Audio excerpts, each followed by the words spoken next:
Hello everybody. I used to have a support on my mailbox that looked like this. So it just sat here off at an angle.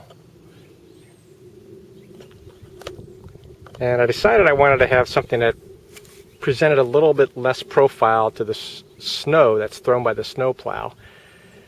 And I wanted to bend a piece of wood to get a curve that you see right here.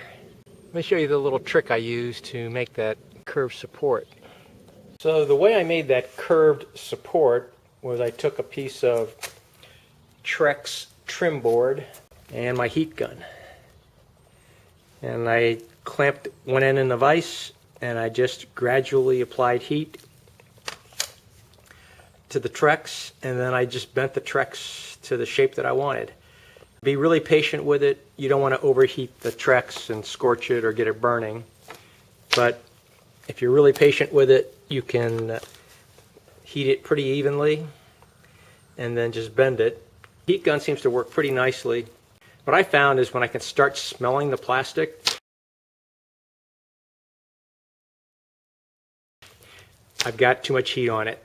So the minute I start smelling it, I pull the heat away. And there's a little bit of lag time in when the plastic material responds. But a couple seconds later, you'll notice that it's still continuing to heat and it becomes pretty pliable and you can bend it. So that's how I did it. It's a lot easier than cutting that curvature out of a piece of flat stock. So just bend a piece of Trex and you'll be all set. Obviously, there are other brands of composite wood. AZAC makes white trim boards, and I think Royal also makes white trim boards. So any plastic trim will work. Just be patient with it and you'll get a nice result. Thanks for watching. How about subscribing to my channel and give me a thumbs up if you found this entertaining or informative.